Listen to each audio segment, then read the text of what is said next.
Chapter 4, The Hacker's Gambit. The neural episode hit Kael like a sledgehammer to the skull just as they emerged from the coolant tunnels into the abandoned subway platform.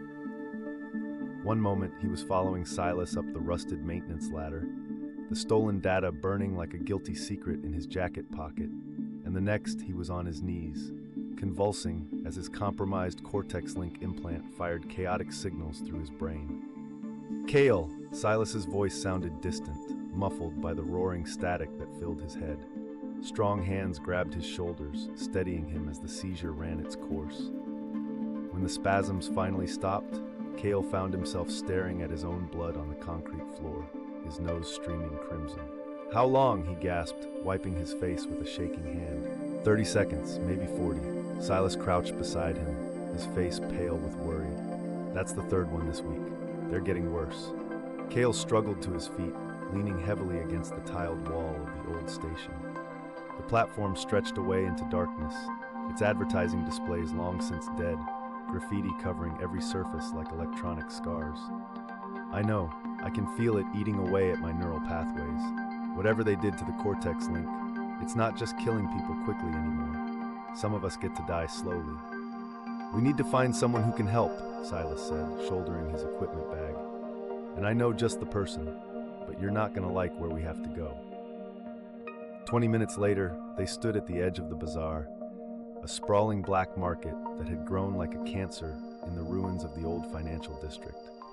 Makeshift stalls and jury-rigged shops filled the spaces between collapsed office towers, their neon signs casting rainbow shadows on the broken pavement. The air hummed with illegal technology and desperate commerce. "Rook operates out of a clinic in the deep market," Silas explained as they walked through the crowded aisles. "Best neurohacker in the city, maybe the world. If anyone can figure out what's wrong with your implant, it's her." Kael dodged a vendor hawking stolen corporate data chips and nearly collided with a woman whose arms had been replaced with mechanical appendages that sparked and twitched. "What's the catch?" "She hates Synergenica, hates everyone who ever worked for them. Her brother was one of the early CortexLink beta testers, died in the first wave of accidental failures 3 years ago. They pushed deeper into the market, past stalls selling everything from bootleg pharmaceuticals to military-grade weapons. The crowd grew thicker and more desperate as they went, a mix of corporate refugees, syndicate soldiers, and people who had fallen through the cracks of the legitimate world. The clinic occupied the ground floor of what had once been a prestigious bank. The marble facade was cracked and stained, but someone had installed heavy security doors and reinforced the windows with steel mesh.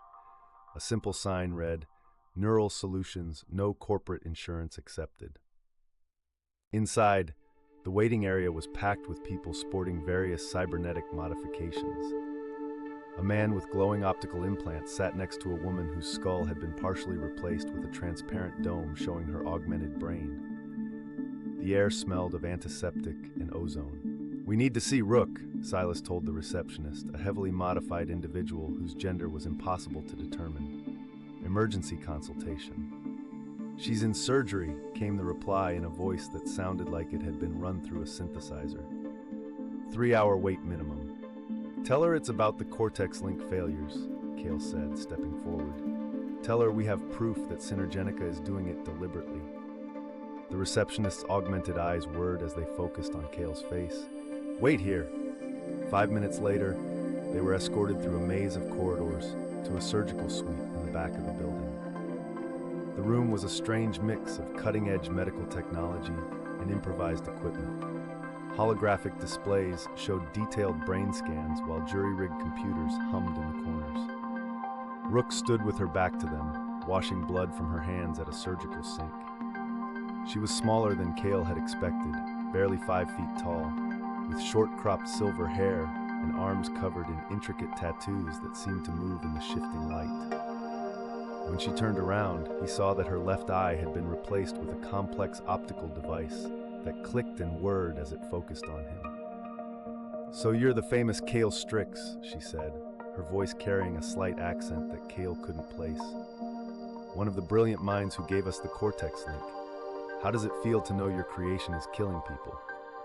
"It feels like hell," Kael replied honestly, That's why I'm here. I need to know what they did to my implant, and I need to know how to stop them from doing it to others. Rook studied him with her augmented eye, the device making soft mechanical sounds. "You're dying," she said matter-of-factly. "The neural pathways around your implant are degrading. I'd say you have maybe 2 weeks before complete synaptic collapse." Kael felt the blood drain from his face. "Can you fix it?" "Maybe, but first I want to see this proof you mentioned." She gestured to a chair beside one of the examination tables. "Sit and tell me everything." As Kael recounted the events of the past few days, Rook connected a series of sensors to his head, her augmented eye recording everything. When he finished, she was quiet for a long moment, studying the data on her screens. "The corruption pattern is consistent with what I saw in my brother," she said finally. "But there's something else. Your implant has been modified with code I've never seen before. It's like someone installed a time bomb in your brain, but set it to go off slowly. Can you remove it? Not without killing you, but I might be able to neutralize it." She turned to face him fully, her expression serious. "There's a problem, though. The modification isn't just in your implant. It's been integrated into the base CortexLink architecture. Every unit manufactured in the past 6 months has the potential for this kind of attack." Silas leaned forward from where he'd been watching silently. "How many units are we talking about?" "Hundreds of thousands worldwide, maybe more." Rook pulled up a holographic display showing global CortexLink deployment statistics. "And if someone has the right access codes, they can trigger the degradation remotely, turn any implant into a weapon." Kael stared at the numbers, feeling sick. "We have to warn people. We have to stop this." "With what evidence?" Rook asked. "Corporate testimony from a man with a compromised implant? Data fragments that could have been fabricated? Synergenica has armies of lawyers and public relations specialists. They'll destroy us before we can get the truth out." "Then what do you suggest?" Rook's augmented eye clicked as it refocused. "We get better evidence, the kind that can't be dismissed or covered up." She turned to one of her computers and began typing rapidly.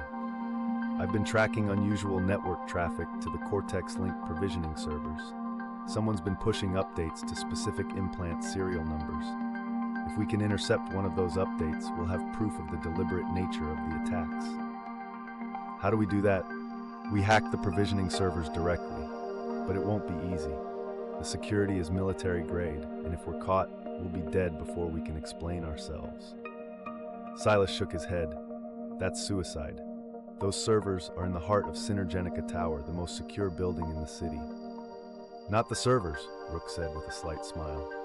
"The communication relays. Every update has to pass through the transmission array on the roof of the Meridian complex. Much less security, and if we time it right, we can intercept the data stream during a scheduled update." Kael felt another wave of dizziness as his damaged implant sent erratic signals through his brain. "When's the next scheduled update?" Rook checked her screens. "Tomorrow night, but there's something else you should know." Her expression grew darker. "The pattern of updates suggests they're preparing for something big. A coordinated activation of the kill switches. Based on the timing, I'd say it's planned to coincide with the CortexLink Prime launch event." "The launch event," Kael repeated, his blood running cold. "There will be thousands of people there.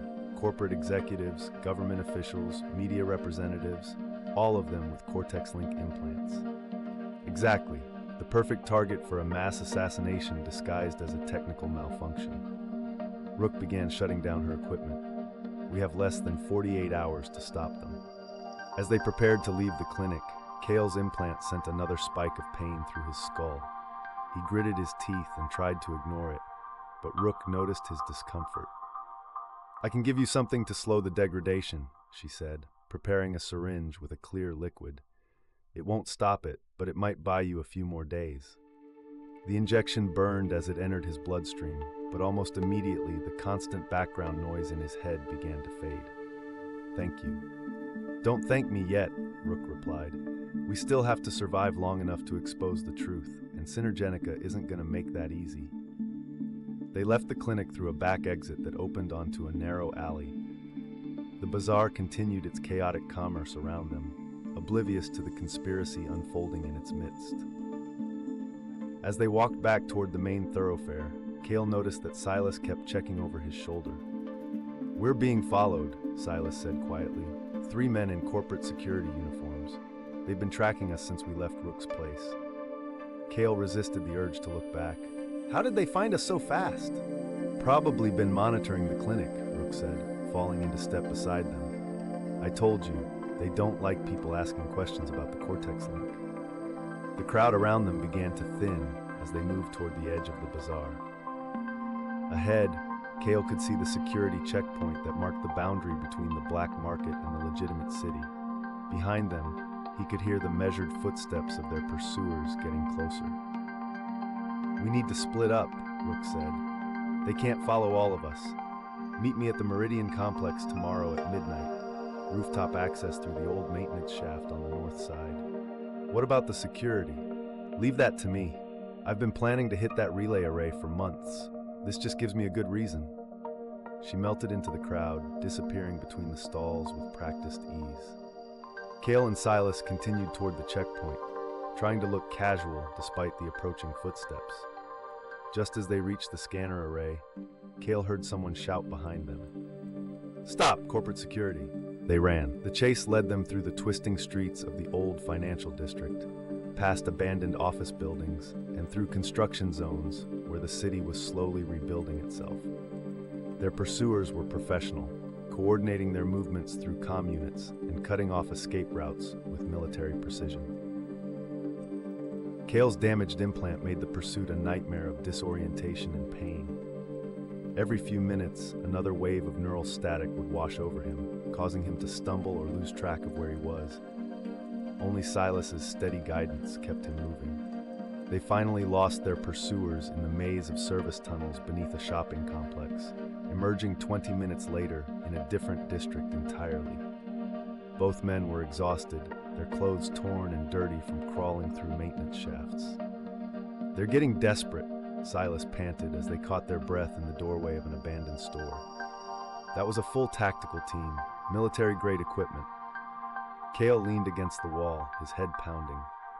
"Because they know we're close to something. The question is, can we get to it before they get to us?" "We'll find out tomorrow night," Silas replied grimly, "assuming we live that long." As they made their way through the darkening streets toward a safe house, Silas knew Kael couldn't shake the feeling that they were walking into a trap. The conspiracy was bigger than they had imagined, reaching into the highest levels of corporate and government power, and somewhere in the gleaming towers above them, people were planning mass murder on an unprecedented scale. The weight of Lysander's data chip seemed to grow heavier in his pocket with each step. Tomorrow night, they would either expose the truth or die trying. In a city built on secrets and lies, those seemed like the only options left. Length, medium chapter completed. Assessment: successfully advanced the arc by introducing Rook and revealing the scope of the conspiracy. Balanced action sequences with character development and technical exposition. Maintained tension while deepening the mystery and raising stakes for the climactic confrontation. Editor notes: key narrative choices aligned with arc, black market fragments, introduced the black market setting and Rook as the crucial neurohacker ally. Character development focusing on Kael Strix's deteriorating condition and Rook's personal vendetta against Synergenica. Style consistency maintained with conversational language and cyberpunk atmosphere. Connections to previous chapters through continuation of the investigation and Kael's worsening neural episodes. Structural considerations for flow and pacing, built toward the planned infiltration while escalating immediate danger through the chase sequence.